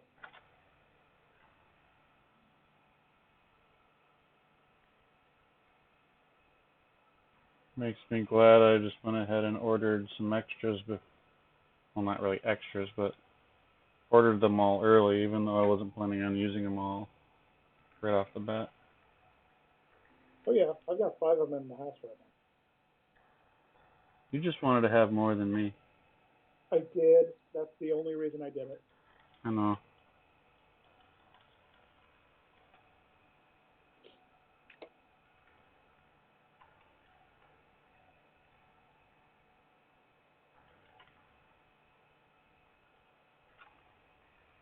Also, they've got all kinds of different wire gauges.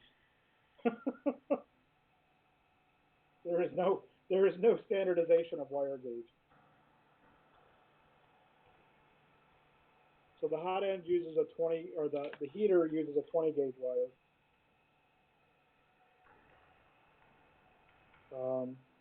Although it's not marked, so I'm kind of guessing that based on the model number of the ferrule that they use on it.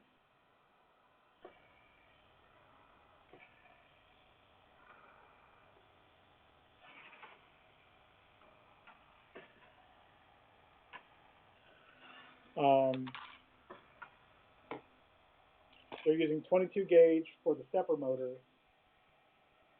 The hot end cooling fan is using 26 gauge.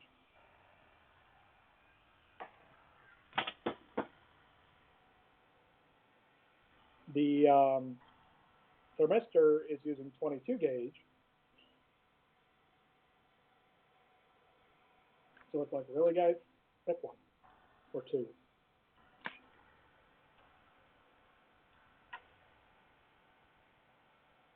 And I'm sure it all has to do with the sourcing.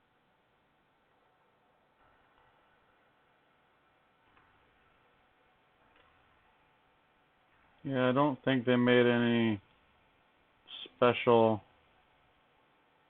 components for the Hemera as far as like, thermistors and whatnot.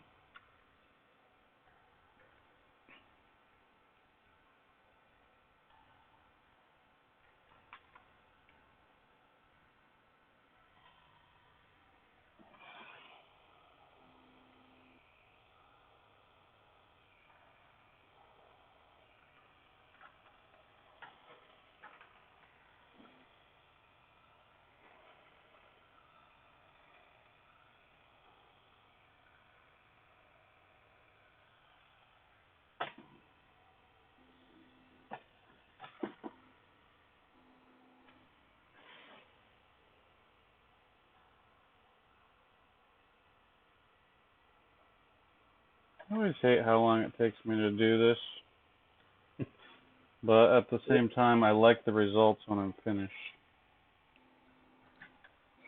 Yeah, the thing is, because the wire gauge all changes for every bit that they put in it, the connector sets that I've chosen don't work. So the hot end cooling fan, you know how hard it is to put a 26 gauge connector together?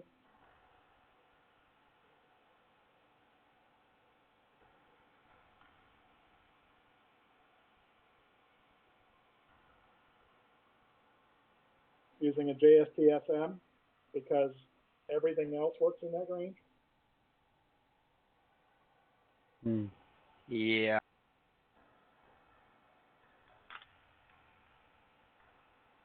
So it's almost at the point now where I'm going to have to create a soldered jumper or soldered pigtail. And I really don't want to do that.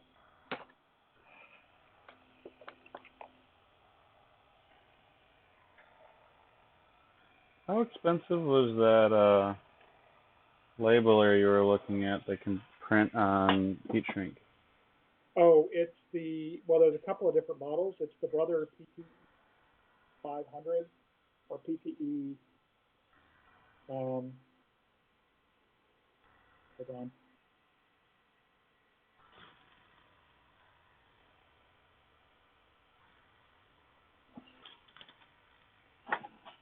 So they have the Brother P-Touch PTE 500. It's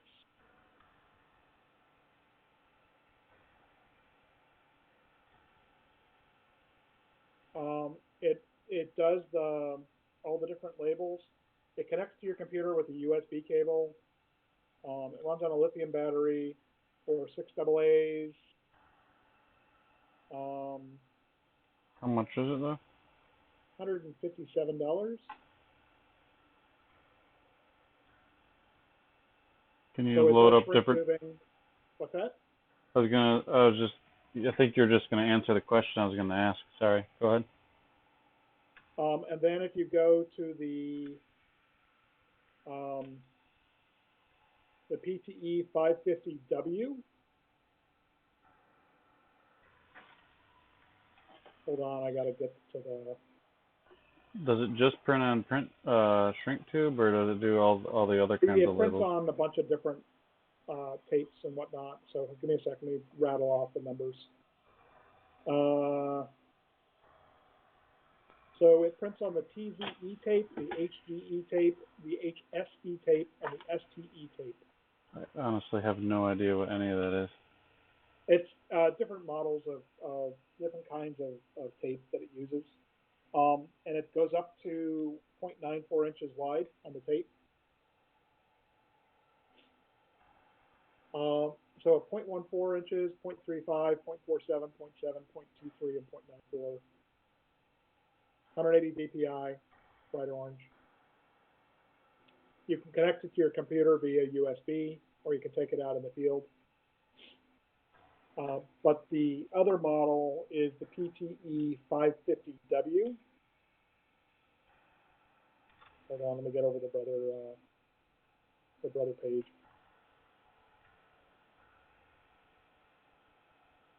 Oh, okay. So tape with a 3.5 millimeter, 6, 9, 12, 18, 24. Does the shrink tubing, does the other ones. Just downloadable templates. You can run it on software. You can hook it up to the computer with to a USB. And that's about $150. If you, let me get to the other model. And then the other, the big brother is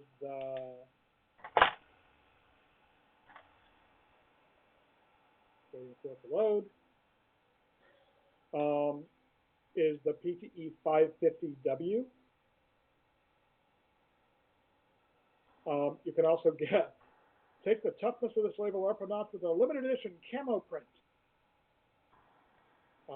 If that's what you're What's so special about the big one? It's Wi-Fi, USB, or Bluetooth. Ah, so you get Wi-Fi. USB.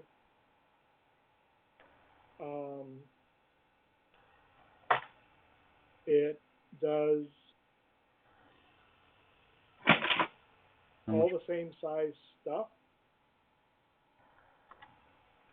How much more expensive is it? Battery pack included. 7 lines on the tape, 14 fonts on board, downloadable. How much more expensive is it than the other one?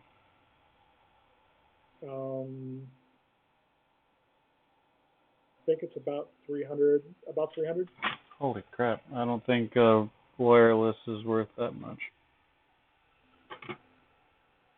Yeah.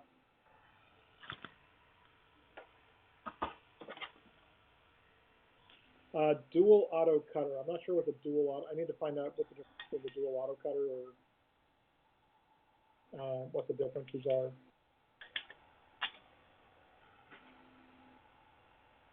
The reason the reason I'm looking at that is because if your auto cutter is if your auto cutter doesn't work well,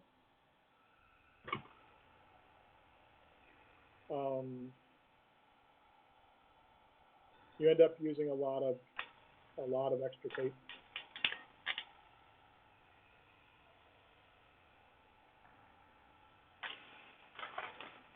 So I'll probably get the 550. The nice thing about the other one with the Wi-Fi is that you don't have to plug it in, but it's a thing. Oh.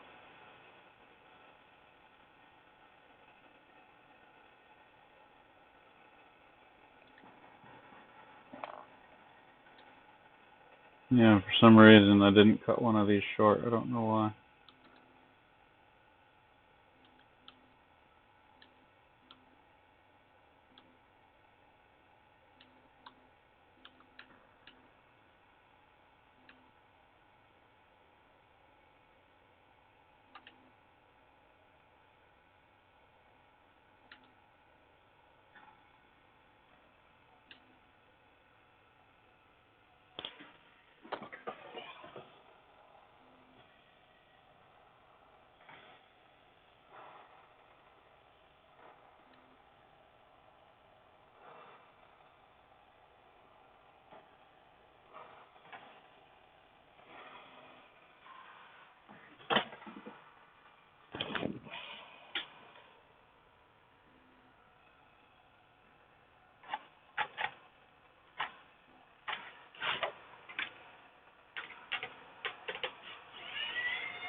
Don't believe I've heard my wife get ready for bed yet.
This is driving me nuts.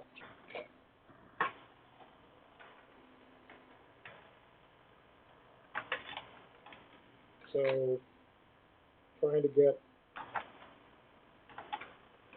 26 gauge fan wire to crimp into one of these suckers.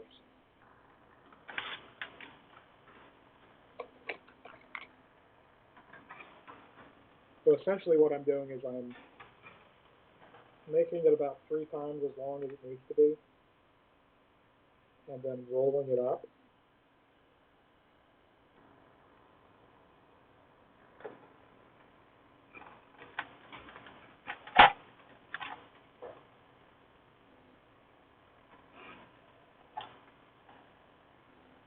Kind of folding it back and forth on itself.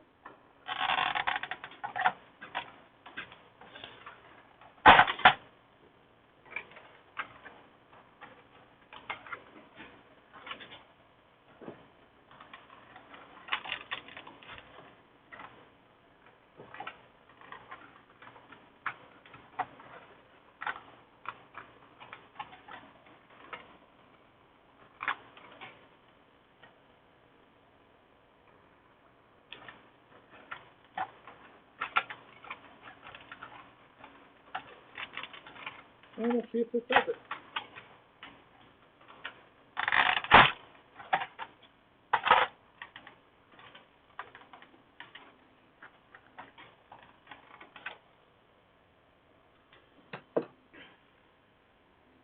It to get pull out. It's not pulling out. There's a good sign.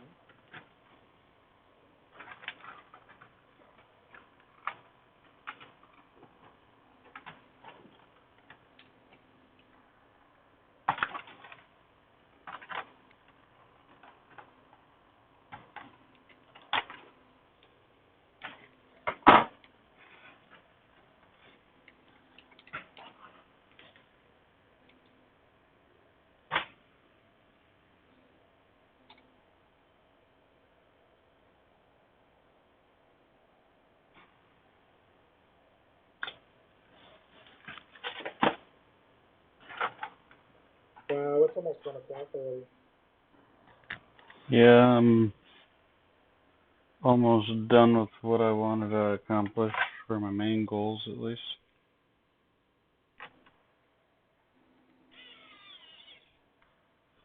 Are you still here? Yeah, doing math. So I looked at the printed size versus what they're showing up in CADs, and I'm off by like 2 to 3% overall. But I mean that's small. We're talking, you know. I don't know. 3%. I mean, come on. Is 3% is 3% a big number?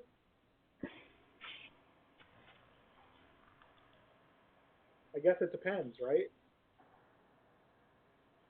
Yeah, but I mean when you're talking millimeters, you're talking 69.76, which is, you know, a quarter of a millimeter off. It's like asking, is, I have 4 followers on Twitter. Is that a lot? Well, I guess it depends. Or I have 4 followers. Is it a lot? I guess it depends. On Twitter, no. In a dark alley, yes.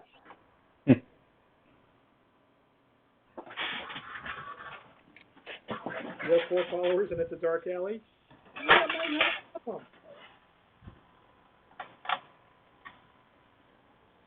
I don't know. I mean, Josh is online, and I'm chatting with him. Suppose you could always ask him. Yeah, he's looking at it. Oh, you already got him on it? Yeah, we're in the random. Oh. It just comes right down to, oh, look, there's stuff in random.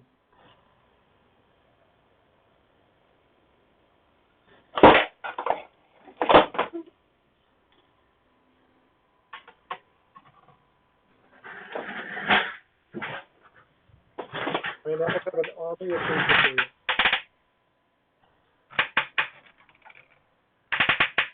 It's not exactly an army. There's only 6 of them. Yeah. What this tells me is I probably need to recheck my e-steps, or my steps for exit. Want a calibration cube? Well, essentially, I just did it. What's that? Yeah, and he's going to ask you about the outside in versus inside out thing. Making sure. And yep, he just did.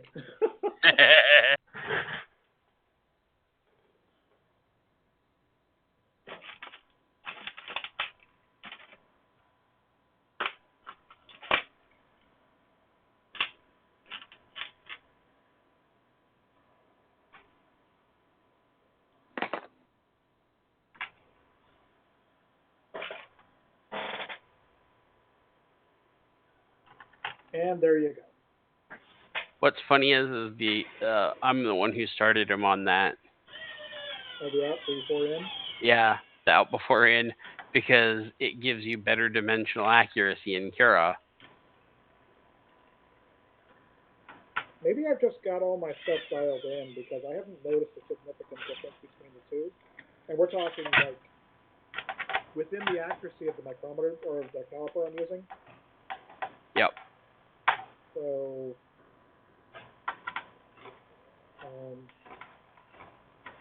that's a fair. Yeah, it's making me think that this is slightly, because when I measure everything, it's all slightly off, which makes me think my steps are. Yeah.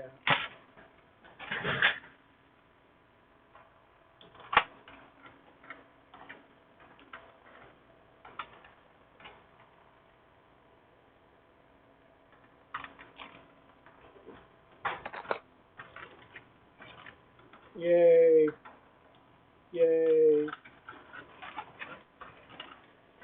I have a successful print.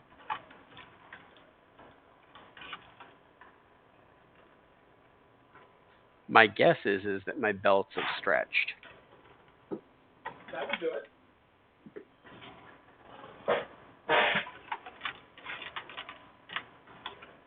Because it has been a while. Yeah.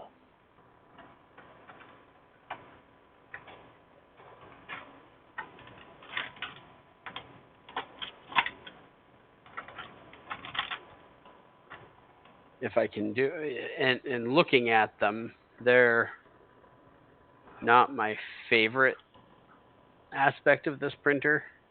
They're not genuine gates, and so they're also not as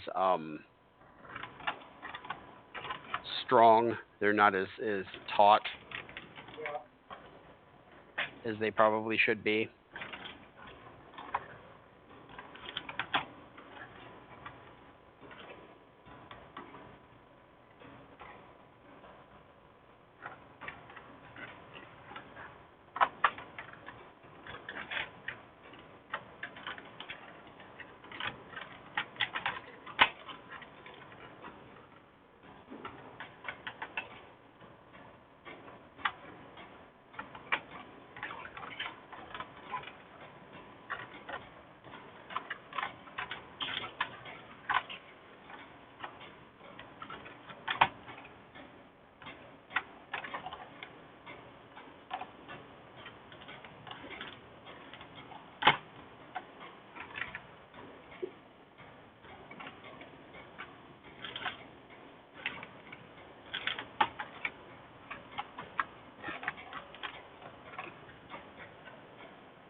Yeah, I'm not going to reprint every part if this is the case. I'll reprint the parts where dimensionally it's dead critical, like the upper motor plates and the back pulley screw sets, that stuff I'll redo, but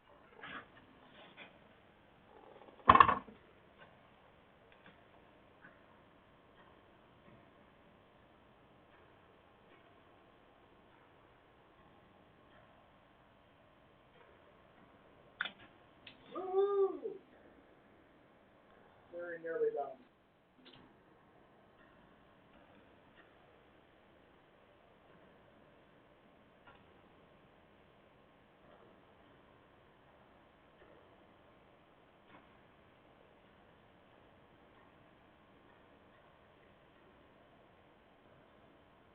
It's just a mess.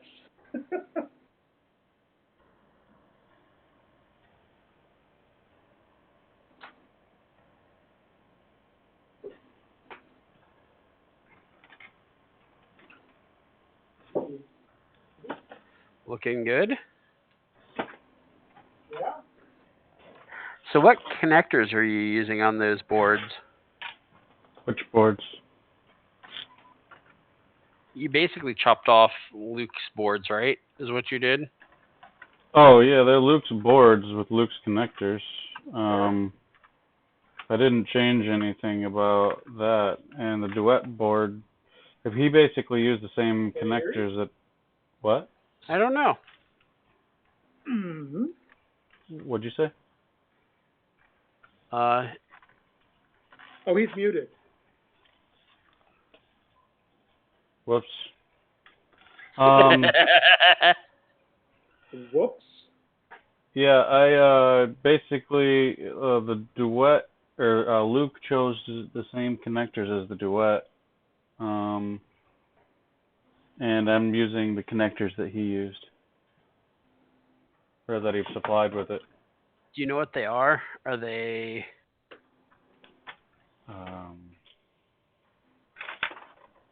I have, I think they're. You can message Luke. I don't know exactly what they are.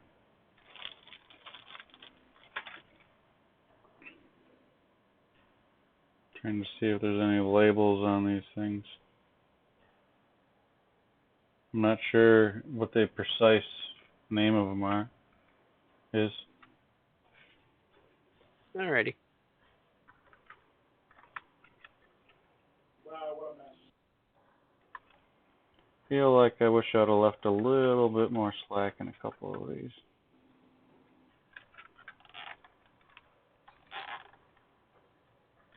So this is the back side of the board, and then you're going to run the wires for the hot ends up through from this. Luke's boards are like there's gonna be a ribbon cable that plugs into Luke's boards down at the bottom. Right. That run all the way out to the hot end.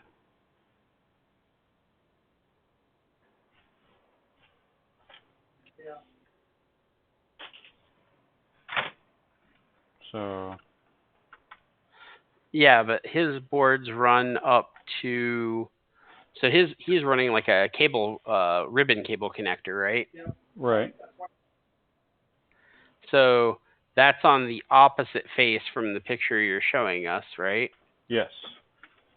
It'll be So on the inside you're going to of the run printer. that ribbon cable up the inside of the panel, or?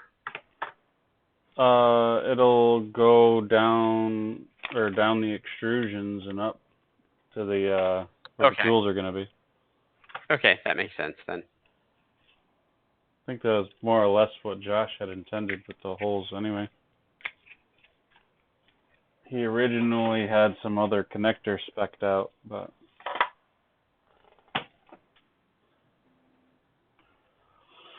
oh, all right. So 1/3 done.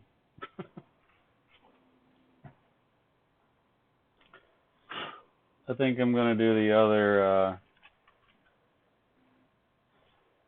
3HC when it's on the printer. Like I'm only gonna worry about 2 tools at first, I think. And I can kind of work offline, I think. I think I'll do exactly the opposite of what I did here. I'll run the cables off the duet first. And then I can probably just drop, like if I run them all through, I can probably just pop the standoff thing I made off and then build the entire 3HC off of the board. The only thing I'll have to do is run the 24 volts back up through it. Yeah. And then I'll leave the cables all a little long so that I can run them to 2 more of Luke's boards. And that should make it a lot easier to assemble. I could even go one step crazier in that, print off something that resembled, or like basically had the 2 dumb boards mounted to it in the correct spot, build the entire thing off, just plop it on, hook up the CAN bus cable and the 24 volts, and be off to the races. That might be what I do. It's like a wiring jig, I guess you could call it. Yeah. And then as far as the 6HC goes, I think I've got everything prepared as much as I can, aside from, like, well, I guess not as much as I can. I need to make stepper motor cables. And then I can probably do that with a 6HC and make the stepper motor cables. And then leave them a little long and run them out to the stepper motors and then add the connector there. That should make that easier.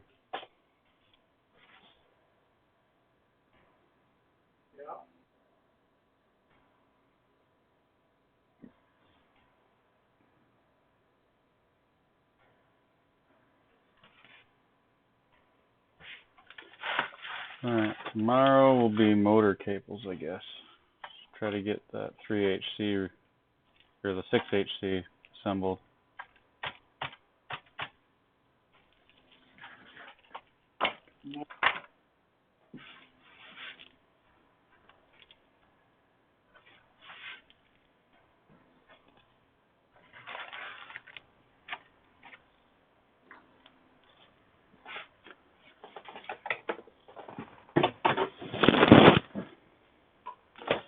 Yeah, because in retrospect, I'm a little sad I didn't leave a little more length on a couple of these cables.